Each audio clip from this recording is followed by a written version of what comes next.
અયોધ્યા રામ મંદિરમાં ગોળી વાગતા જવાનનું મોત. આગળથી માથામાં ગોળી વાગી. પરિસરની સુરક્ષામાં તૈનાત હતું.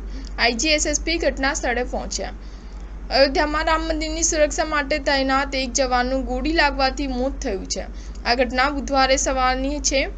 જવાનનું નામ શત્રુઘ્ન વિશ્વકર્મા હતું અને તેની ઉંમર 25 વર્ષ હતી. સૂત્રોએ જણાવ્યું કે ઘટના સમયે કોટેશ્વર મંદિરની સામે બનાવવામાં આવી રહેલા વીઆઈપી ગેટ પાસે જવાન તૈનાત હતો.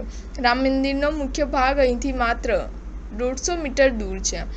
ઘટના સમયે શત્રુઘ્ન વિશ્વકર્મા પાસે વધુ જવાનો તૈનાત કરવામાં આવ્યા હતા. ગોળી વાગવાથી જવાનના માથામાં કપાળ પર વાગી હતી.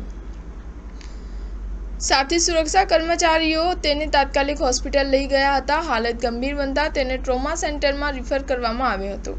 ત્યાં ડોક્ટરોએ જવાનને મૃત જાહેર કર્યો હતો.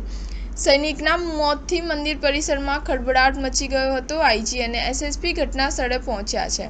બનાવ સ્થળે તપાસ કરી હતી. ફોરેન્સિક ટીમને પણ બોલાવવામાં આવી હતી. સામેથી માથામાં ગોળી કેવી રીતે વાગી તે અંગે પોલીસ તપાસ કરી રહી છે. જોકે પોલીસ અધિકારીઓનું કહેવું છે કે તપાસ અને પોસ્ટમોર્ટમ રિપોર્ટ બાદ જ બધું સ્પષ્ટ થઈ શકે તેમ છે. સાથીઓએ જણાવ્યું કે ઘટના પહેલા શત્રુઘ્ન મોબાઈલ જોઈ રહ્યો હતો. પોલીસ જવાનના પરિવારને જાણ કરી છે. પરિવારજનો ઘટના સ્થળે પહોંચી ગયા છે. શત્રુઘ્ન વિશ્વકર્મા 2019ની બેચનો હતો. તે આંબેડકર નગરના સન્માનપુરા પોલીસ સ્ટેશનના કાચપુરા ગામનો રહેવાસી હતો. એસએસએફમાં પોસ્ટેડ હતો. મંદિરની સુરક્ષા માટે એસએસએફ ફોર્સની રચના કરવામાં આવી છે. સ્ટાર ન્યૂઝ 7 હંમેશા સચ્ચાઈની સાથે.